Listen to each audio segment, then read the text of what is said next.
is savour, wherewith shall it be salted? It is this for good for nothing, but to be cast out. Hey, Slack, I just kind of glanced ahead in your brother's sword.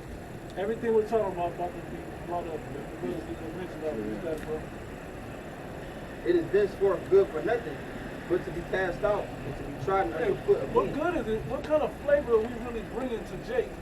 What kind of, how are we enticing Jake to come into this truth? Or, trying to bait him to come into this truth for the right things if we acting like they act already? And we ain't even hard. And baiting Jake to have faith. Right. Versus, so they already carnal. We don't need to. They more carnal than we are. A lot of Jake that wake up to this thing, they've been in those carnal situations in the world and had to been harder in that situation. Now what? Now we don't want them to be thinking like that. We want to change that mentality to be more spiritual. Right. So then that they can change and that you change. Yeah. That's what it's about to say. Hey, real quick, if somebody could get Philippians 2, and I think it's like around 14. Because salt gives you flavor, but and it also preserves you. But what good is that if it can't be, if it can't be used? Our salt is what? There's wisdom. Yep. The spirit. Right. We're to exhibit the wisdom and the grace, and we're to speak it. That when people hear it, they be like, "Yo, we can't say nothing bad about these men."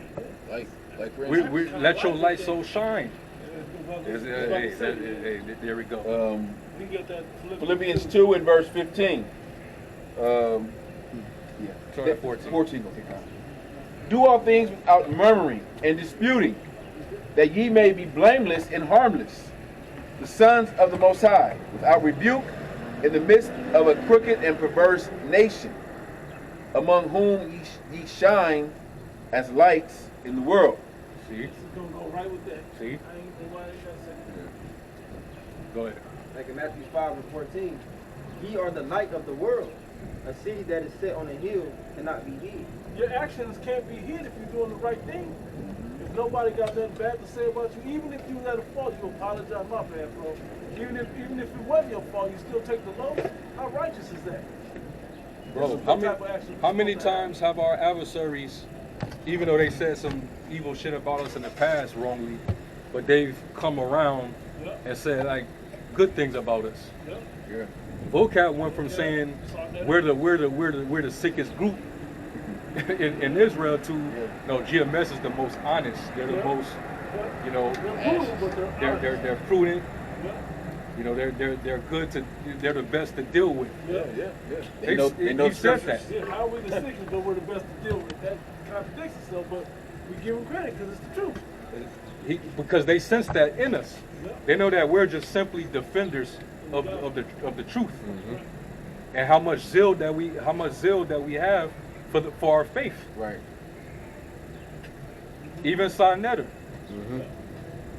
he said all kind of shit about us, but then he turned around and say, "Oh man, hey, can't nobody deal with GMS? Can't nobody fuck with GMS? That's the top camp. All the other Israelite groups was getting envious, man." When he said you can't get them brothers to go outside that Bible, man. Yeah. They stay in their Bible. They know the Bible. Yeah. You know? That's because, hey, that's the light of Yahushua shining through us, man. It ain't us. That's the light of Yahushua, Yahushua, man. Call Lord Yahushua. And then there's people that's watching this whole bullshit with Nate and now with Johanna and that whole shit. And some of them are like, man, hey, one thing to see is Great Millstone, they keep it about the doctrine. That's what they're starting to pay attention to. Those men, they going into them scriptures though. I don't see all this BS and drama with those dudes. Even they women be quiet amongst them. We always say, okay, what is the scripture? But what scripture says that?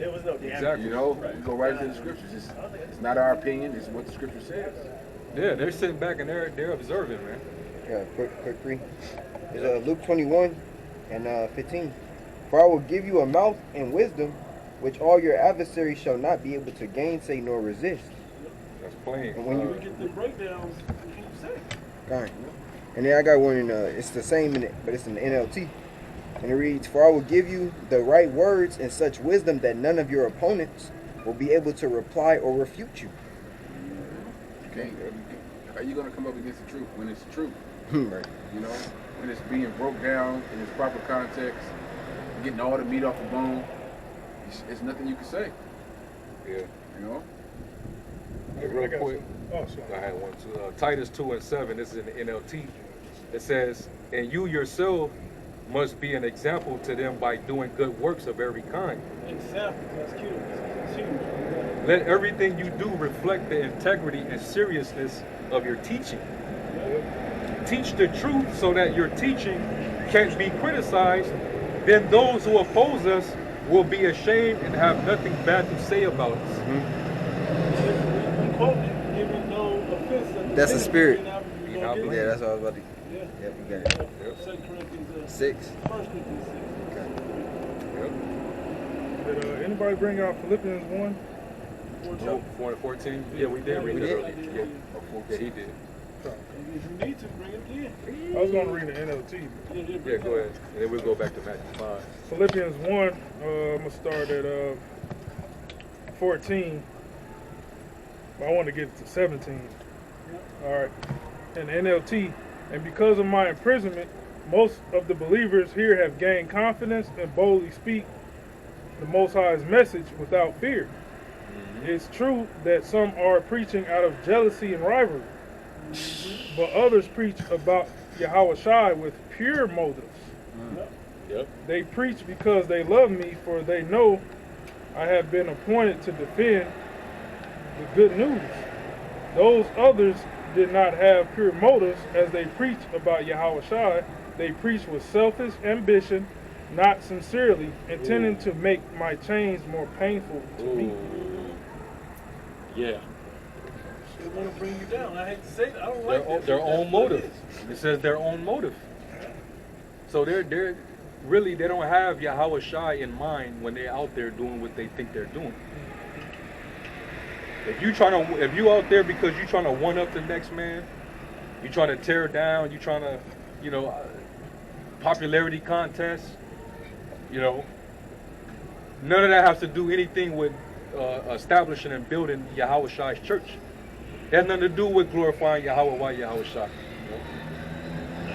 This is all it's selfish. It's pretty much self-glorification, man. Yeah. Right Vainglory. Right where I was thinking. What I was going to add to that was, that's that slave mentality of the slave plantation. All the slaves can't be at the top, even though there's plenty of room at the top for all of the slaves, so to speak, on the plantation. They want only one at the top, and they want all of them to be in that crab in the barrel, fighting one another to be at that top. That's black culture. That's a slave captivity mentality. But in this, we're doing it in the house nigga shit, right? But here, what are we really doing? We're not even preaching ourselves. So how selfless is that? We're preaching our Savior. Yeah, we giving the glory to how about Yahweh Shai? We don't get none, but it trickles down. Yeah. Eventually. We know there's a reward for this, but Right. But we don't know we're guaranteed to get it. Right. We just preach it sincerely. God. Because we know it's the right thing to do, man. That's that example. Doing the right thing is the right thing to do. The right thing to do is to examine, hey bro, I'm just trying to slide your chair over. I'm not trying to. And when he pushed him, they both was ready to get contentious. And then the other guy was like defending himself. The other guy ran over with the punch. Now it's a nigga mode. Might as well do the Jerry Springer bell. Ding, ding, ding. Y'all remember that shit? Jerry Springer, they'd be about to have peace and talk it out. Yeah. If you throw that bell out there, they instantly go into fight mode. That's what they look like. Yeah. It triggered. It was a trigger. Yeah. Be back in Matthew. Matthew 5. Right, so Matthew 5 and 13, so like 16. 14, so like it says, "Ye are the light of the world. A city that is set on a hill cannot be hid. Neither do men light a candle and put it under a bushel, but on a candlestick, and it giveth light unto all that are in the house. Let your light so shine before men, that they may see your good works and glorify your Father which is in heaven. Yeah, but now they speaking evil based on what they see in you as far as your works. They can look at how they're behaving and be like, man, whatever God they serve, yeah, they can keep that, man. You got a fucking a Christian pastor up there talking shit. Like he got the truth. Yeah. Yeah. Yeah. You still reading in Matthew 5? Or is that one? No, he keep going. Keep going. Verse 17, think not that I am come to destroy the law or the prophets. I am not come to destroy, but to fulfill. For verily I say unto you, till heaven and earth pass, one jot or one tittle shall in no wise pass from the law till all be fulfilled. Whosoever therefore shall break one of these least commandments, and shall teach men so, he shall be called the least in the kingdom of heaven. But whosoever shall do and teach them, the same shall be called great in the kingdom of heaven. For I say unto you, that except your righteousness shall exceed the righteousness of the scribes and Pharisees, ye shall in no case enter into the kingdom of heaven. Yeah, because they was what? They were teaching people to keep the law, but they themselves couldn't keep it. Right. So they put themselves under a it was like, yeah, and they were trying to constrain others and put them under that same burden. You know? We talk about them two groups, bro. Yeah. Brother brought that up and we talk like, damn, that is them. Yeah. Your righteousness should exceed them because they're failing. Well, how? Quick question. How can your righteousness exceed the scribes and the Pharisees? Scribes and Pharisees and the Sadducees? I know it's a certain element to this that allows us to exceed, because we know that the Pharisees is about the law, right? And the Sadducees, they believe, but it was a different element. And now makes us. They didn't believe in the resurrection. Getting close. Getting close with that word. Right, we get close. All of them, but it's a certain word I'm looking for. Faith. So faith is what makes you exceed the Pharisees. Yep. You know? Because your faith will have you keeping the law, like the Pharisees did, but also you won't be penalized because you are spiritual about it versus being carnal about it. Right. So your faith is what that X factor is in all this. Yep. Matthew 5 and 21. Ye have heard that it was said by them of old time, thou shalt not kill, and whosoever shall kill shall be in danger of the judgment. But I say unto you, that whosoever is angry with his brother without a cause shall be in danger of the judgment. And whosoever shall... It's like it, because real quick, I want to back you up on that about faith, right? Because that was the new standard of righteousness the Lord was looking for. That's Romans 1 and 17. It says, for therein is the righteousness of the Most High revealed from faith to faith. Yep. As it is written, the just shall live by faith. And so that was the true standard of righteousness that the Lord was looking for. Like it says in Romans 10, they have a zeal of the Most High, but not according to knowledge. But to go about to establish their own righteousness, but have not submitted themselves to the righteousness of the Most High. It was faith. Yep. Mm-hmm. The Pharisees, the wicked Pharisees and the Sadducees, they didn't have that. They thought it was just about keeping the law to the letter. In which when you do that, you put yourself under that curse. Mm-hmm. And here's something that don't get brought up a lot. At that moment was Yahweh Shai changing it to faith. When it changed over with his death and resurrection, I should say, his sacrifice and resurrection, was when it changed over into faith. Now, that was the moment that it changed, because it was the standard of the law before that. Though we had grace, you know, and we had a moment to atone, but it was changed over into faith in that moment. So it was new to their ears. They're like, who is this guy think he is that he can just change what our father Moses had put down for us, you know? So that's kind of how that happened. So that's why it was a little contention there. But look now, all this time now, they're still going over the same stuff. Yep. I got one more precept and then we go right back. This is Philippians